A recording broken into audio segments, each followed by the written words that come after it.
Okay, chat, you're playing World of Warcraft as a mage, your team overpulls a boss plus some extra mobs, and you, a mage who's worked at Blizzard for 7 years, are on record talking about other mages and their bad dungeon escapes. There were no sheeps going out, there were no blizzards going out. It made me physically unwell. Well, you roach the hell out of there, looking to find the exit, start blinking and shielding while full sprinting out of the dungeon, not looking back, leaving your team and getting 2 of them killed. Okay, now that you're out, your team asks you why you roached. First, you remember you were a Blizzard employee for 7 years. Then, you tell them to relax and tell them that you understand why they're angry and that they can just go play a mage if they want to, and then leave the Discord call. Imagine this big, bad, hotshot mage talks down to everybody, right?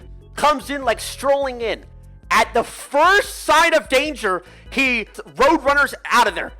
He turned around and sprinted out. It is absolute comedy. Didn't turn around, he literally sprinted towards the exit, let everybody die.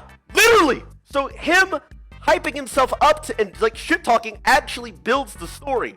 I love it. Pirate Software, the previous sweetheart of YouTube Shorts, is now under scrutiny for one of the most despicable things he could have ever done. So, I worked at Blizzard for 7 years. Getting someone killed in a video game.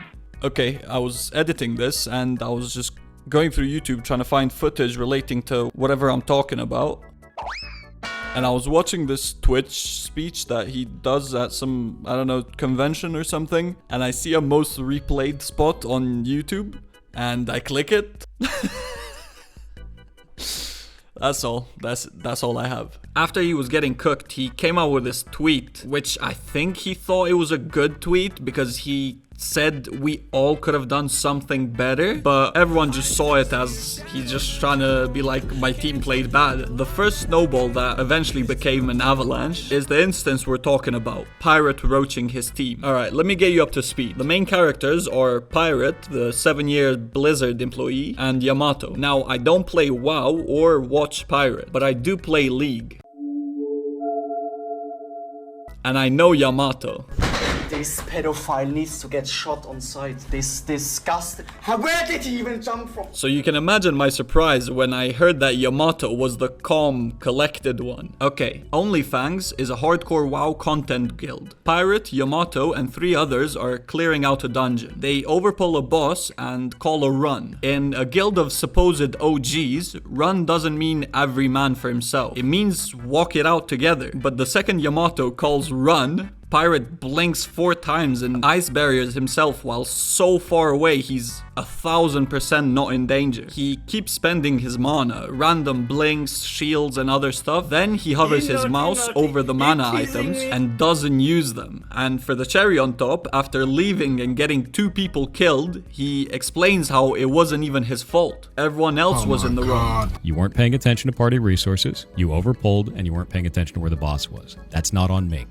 You were the shot caller, you called for run. You weren't watching my mana. You overpulled. You made the call to run. If he panicked and ran like a casual, fine, who cares? But he has multiple clips being the all-knowing guy. This is why you don't use poisons on insects. They are chemical warfare specialists. Explaining how he would do X, Y, and Z. And that his most interesting fights are those where he has to grit down and really try to get his team out of the dungeon. Like Jay Beezy died the other day. That was rough. Like there were no sheeps going out, there were no blizzards going out. Apparently he didn't have the spec for blizzard for slows, but like that's exactly why I run that spec. Because like when shit goes sideways, you save lives, man. Some of the best moments that I've had inside of dungeons are because, oh shit, we're all going to die if we don't execute this perfectly. And we hardened up at that moment, we kicked some ass, and we got to live. Oh, that's a terrible. Oof. Oof. My mage that's worked on Blizzard for 7 years, okay, 20 years of experience, just clicked his ice block in front of my face. With his mouse button. Right here. Just run out. Everyone run now, jump down. Does he cancel it with the kick as well? Oh my god, he does. Oh my god. All of this drama would have went away with 2 words. I'm sorry. But instead of that, this was his response. That's a mistake on them. And I'm not going to get blamed for that. Not my fault at all.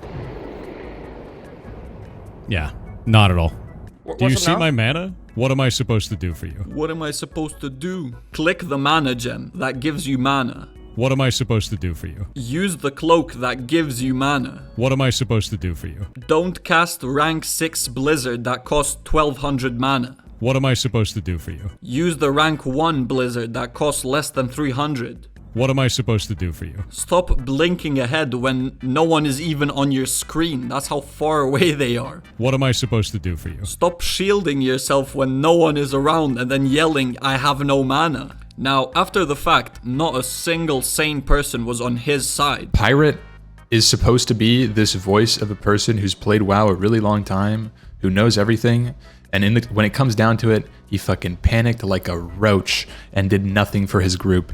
Disgusting. And then he doesn't go back on it. He acts like it's the right decision. Fuck that, dude. Holy shit, ego. At least accept that you did the wrong thing and you killed your friends. Help lot? I Yeah. will say this is a pretty bad look. What do you think? Look.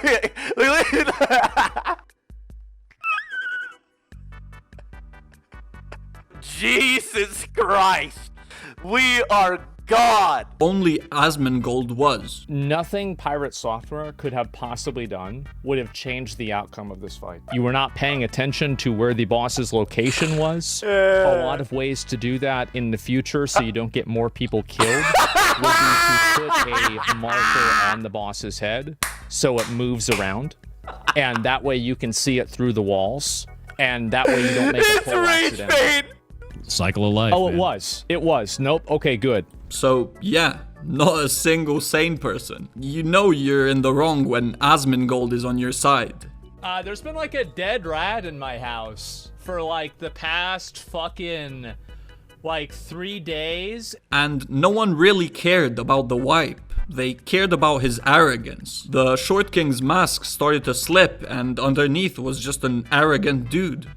So I worked at Blizzard for 7 years. He kept doubling down, tripling down, quadrupling down, until Sodapoppin, owner of OnlyFans, eventually kicked him. In the announcement that he made about kicking him, he even joked. He was like, I'm not sure what we're on now, sextuple down or something? The consensus is that everyone played badly, but afterwards everyone apologized, except Pirate, who kept the you guys overpulled the boss, you guys called run. Everyone apologized except him. I literally apologized 5 times to the priest, by the way. Literally 5 times.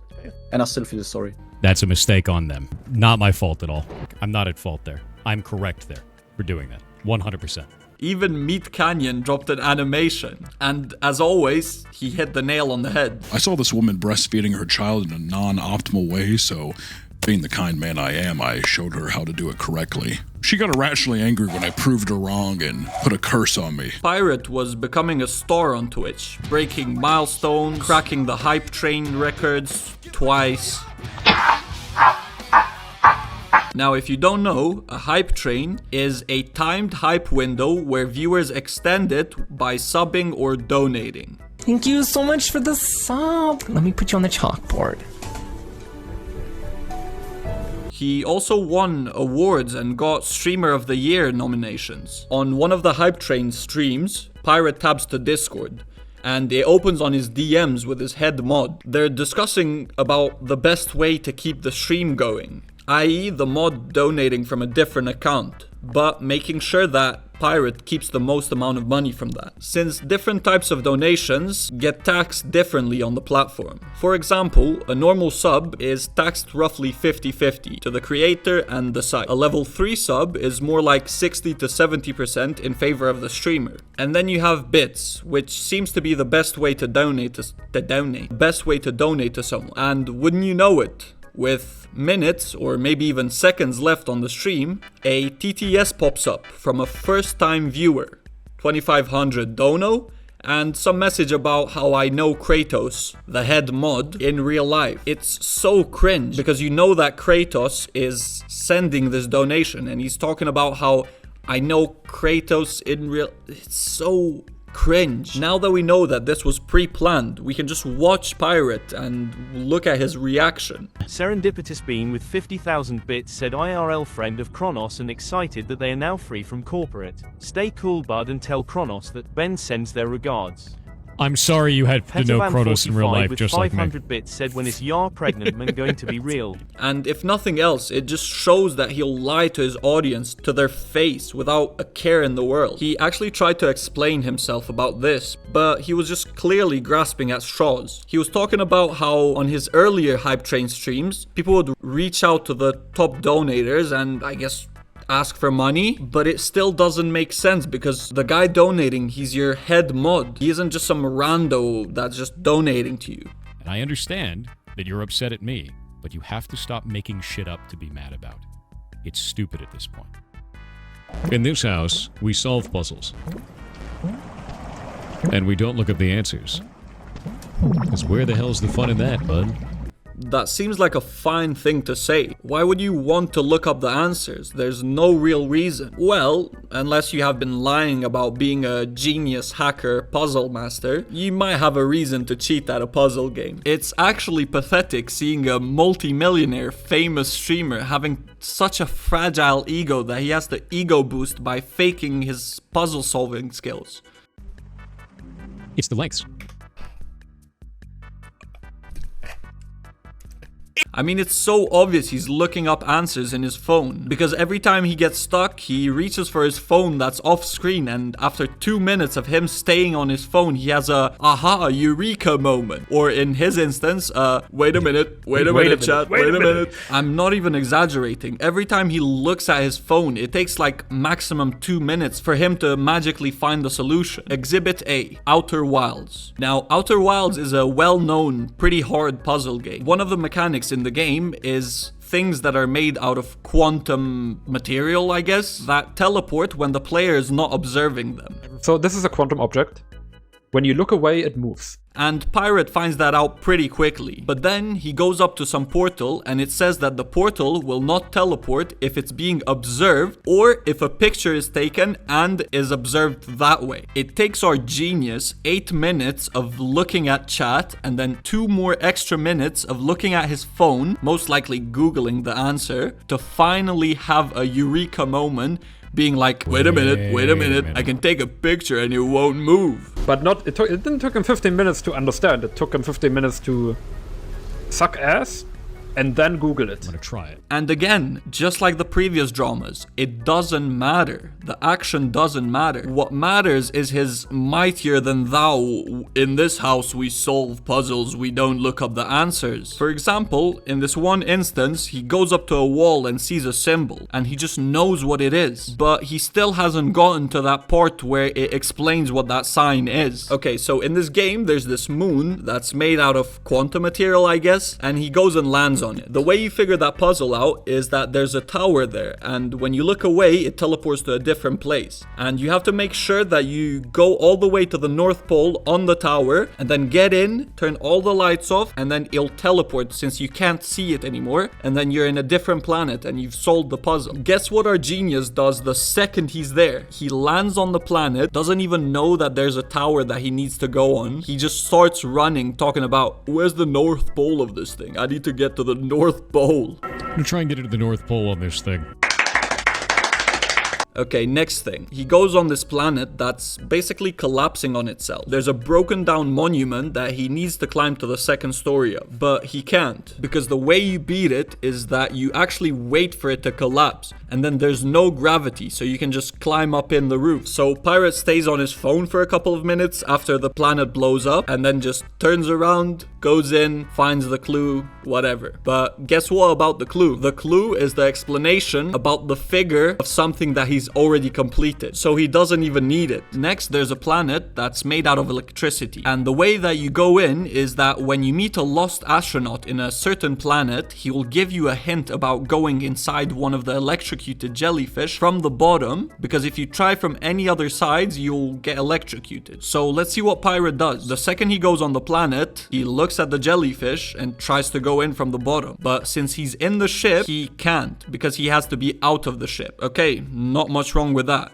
Unless you know that he still hasn't met the lost astronaut, so he doesn't know about the jellyfish. Well, maybe he does know about the jellyfish, just not from the astronaut, but from Wikipedia. Okay, now let's watch him have a eureka moment again.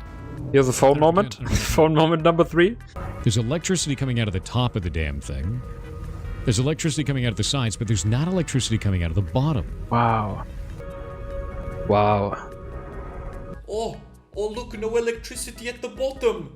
Oh, wow. Okay, now for a game that I have even less of an idea or interest in. Animal Well. Even though I kinda like puzzles and escape rooms and stuff like that, this damn game, from what I have seen, is so goddamn complicated that I don't think I could even think of playing it without giving myself a headache. Because it doesn't just have puzzles in it. It has these like Easter eggs. It's like, oh, when you were walking around 15 minutes ago, there was a bird in the background that was chirping Morse code and spelling out your mother's phone number or some shit. Okay, what was I talking about? Oh yeah, pirate. Okay, make sure you go out and check Not Albino's video on him about Animal Well. There's no way I can describe it as detailed as he does. Okay, so there's these animals in the game that you have to piss off and they will give you 1/8 of a map. What map? You don't know. No one does. Well, Pirate does, but yeah. He finds like 2/8 of the map and he's like, wait a minute, look at these pixels on the wall back there that look like a poster. That's my map right there. The way he finds these pieces is so instant and so retarded. It's the random poster in the background! It's the random... Oh, yeah? Yeah, you think? And I know it's a 7-hour video, and he said that this was an edited down version. But still, you can play the game for a year and you still shouldn't be able to find these. Even the creator of the game legit said that he made some puzzles that are basically impossible to find. Okay, so let's see how he finds these map pieces. Piece number 1. But I'm the crazy one. Your character can blow out bubbles that you can stand on them. But if there's a hummingbird around, it will come up to the bubble and pop it. So if you spam bubbles next to a hummingbird, it will start popping them and eventually it will get mad and give you a piece of the puzzle. Okay, sure, Pirate found that. Piece number 2. There's a lizard that kills you when you go near it. Pirate takes a peek at it and it's like, what if I get more HP so I can survive his attack? And he'll get pissed. What? What happens if I go change my time and I get 8 HP plus 2 shields and then I let him eat me? Does he get defeated or do you just get past him? I don't know. Why would that be the first thing you think of? It's just so weird. But he sees it and instantly is like, you know what? What if I do the solution to the puzzle?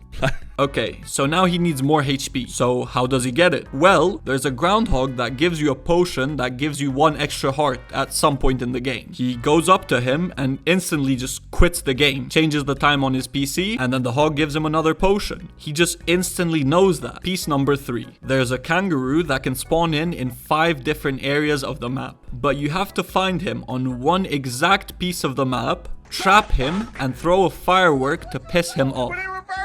And then he will give you the piece of the map. Now, just imagine, he probably saw that kangaroo like 20 times in his 60 hours of playing the game. But when he sees the kangaroo in the exact spot where he knows he has to trap him, guess what he does? He decides to pull a... Wait a minute, chat. And instantly just gets the map. Later, bitch. Piece number 4. Okay, I'm gonna show you this map and tell me if you see anything wrong with it.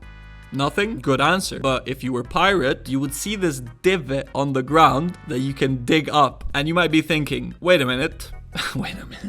And you might be thinking, wait, there's like 14 other divots just like that one. Yeah, that's true. But there isn't secret rooms under the other divots. There's only a secret room under this one. So Pirate chooses this one. He picks that one, drills down, and finds a pod that is counting his steps in the game. It's at like 80,000, and Pirate instantly goes in there and he's like, I gotta get this to 100,000.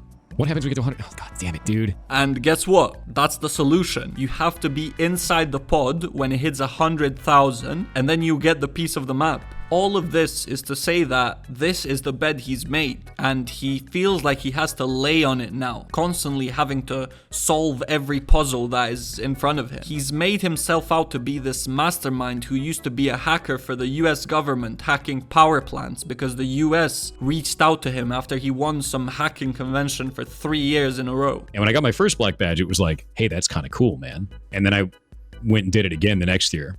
And then people were like, wait a minute. And then the next year, the crypto challenge wasn't on. It was telefreaking, which is phone hacking. And then I won that. And then the government was like, do you Do you want a job? And I was like, yeah. Now, other than the smugness and arrogance that resonates from him, nothing really seems wrong about that clip, but he banks on you not looking up what he's saying. He says the first year he won, year 2 he won, and they were like, oh, this guy's good. Year 3 he won, and they were like, we gotta get this guy on our team. But if you look at the timeline when he won these convention awards, it's 2015 all the way up to 2017. But when he was working for the US Department of Energy, or whatever he says, it's 2016-17. So he worked for them a minimum of like 6 months before he won the third award. And as I was looking through it, he didn't even work for the US Department. He worked for a company that gets contracted for the US Department.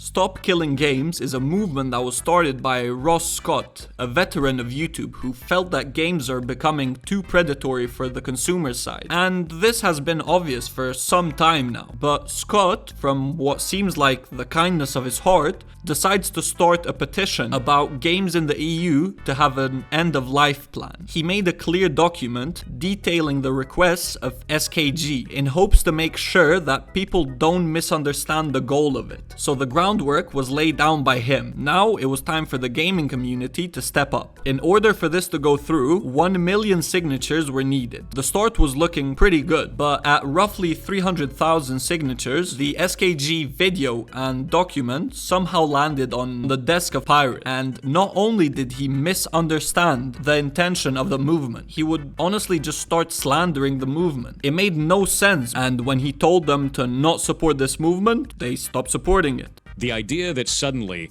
you need to make every single live service game playable single player offline? No, dude. Correct. No. Nowhere in there does it say that it's directly targeting always online single player games. Yeah, so why does he keep bringing it up? Our problem is not with licenses failing to inform people. Blizzard says they can take away your purchase for no reason. That sounds pretty clear to me. Our problem is those terms are so hostile to consumers and the medium that they should be taken off the table entirely. I had never heard of him prior to all this, but during the campaign, I had dozens of people contacting me telling me how wise and reasonable he is, how he's really pro-consumer and represents developers, and I should really talk to him. Great, let's do it. So this was my first encounter of him. Oh shit, now this is actually really dumb. It's used car salesman garbage. This is shit. It's shit. Not only do I not want to back this, I'm going to actively tell people not to. That is awful. That is a horrible goddamn direction. That's awful, dude. No, eat my entire ass. The level of stupid that I just had to receive was like sitting on Twitter for 12 hours. This shit sucks. That's a really stupid ass move. That's an incredibly stupid ass move. I think this is ass. This is complete garbage. All of this can eat shit then. I drop the mask entirely. I have no qualms about that. They can eat my entire ass. The whole thing. That sounds stupid as shit. Oh, yeah. I can see why people like him. It's like listening to Mr. Rogers. This was nearly the end of the movement until really famous YouTubers like PewDiePie, Penguins, and others would go out in public support for the movement. Jacksepticeye not only would publicly support the movement, he would give Pirate a little bit of his own medicine. Pirate Software has gone out and done a horrible video on it, misrepresenting what it is, just being very egotistical about it, not saying sorry, and really opening up to it and being like, shit, my bad. And with only a few months left, the movement would actually shoot up in signatures, skyrocketing, almost doubling the needed signature. This was one of the most wholesome moments from gamers uniting and saying enough is enough to big companies who over the years would constantly keep moving the goalposts. Then you have Pirate's reaction to this. I hope that your initiative gets everything you asked for, but nothing you wanted. This is so disgusting. This just shows Pirate's real colors. I didn't get what I wanted, so I hope your movement fails. He's like a fucking preschooler. Pirate's rise was meteoric, and his fall is in the same fashion. It's his shallow lies, his boasts about his achievements, his inability to admit fault that I think is eventually going to sink him into irrelevancy. In order to not make this video 2 hours long, here are some rapid fire honorable mention about stupid stupid contradictions and his arrogance on display. Someone created a game, and in the game there's a cockroach and it's using his voice. Or as we later found out, it wasn't using his voice. He was just using his own voice, just going it like this and talking about, I don't have mana, I need to run. As much as you're angry right now, of course I ran. And Pyro responded by threatening him on stream by saying to his mod, the guy that donated to him with the alt, can you sue this guy? And going on about how Kronos is actually a lawyer, a fair use lawyer. So I'm going to send this over to Kronos now, because he is a lawyer in copyright law. That is his job. But then, when the game dev's lawyer actually reached out to Kronos, first words out of Kronos' mouth were, I'm not actually a lawyer. He prides himself on being a master hacker and how he made his game unpiratable. And if you look at this, we have 160 achievements for it. The way that I did this is quite funny. I tried to find a way so that our game wouldn't get pirated because it'd be easy to pirate it. This is your save file. This is actually the save file for the character. So you can't pirate it because you can never use the achievements. It made it unpiratable, which is deeply hilarious. And then not even 24 hours later, some 16-year-old posted a video of him pirating his game.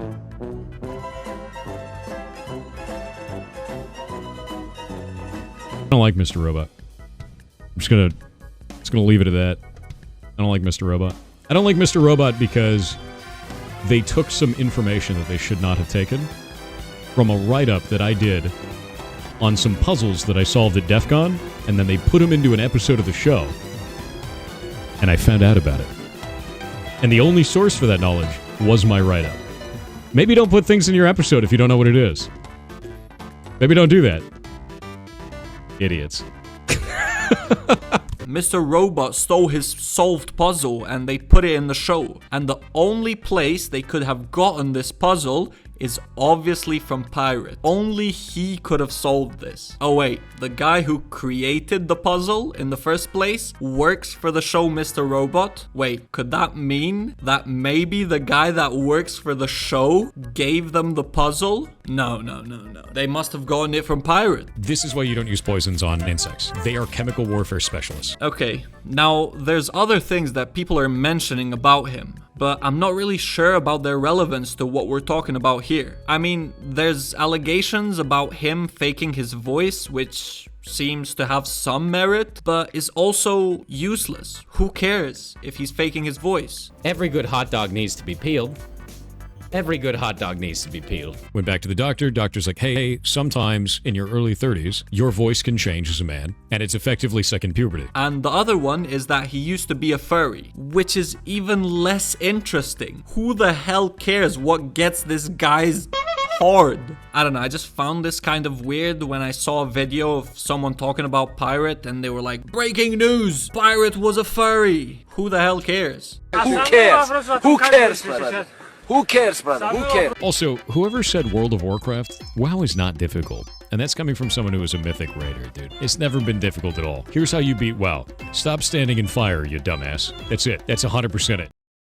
Oh shit, we're all going to die. We don't exceed this perfectly. And we are not, at that moment we kick some ass and we got to live. Why walking, bro? What am I supposed to do for you? See ya. And we are not, at that moment we kick some ass and we just run. Run.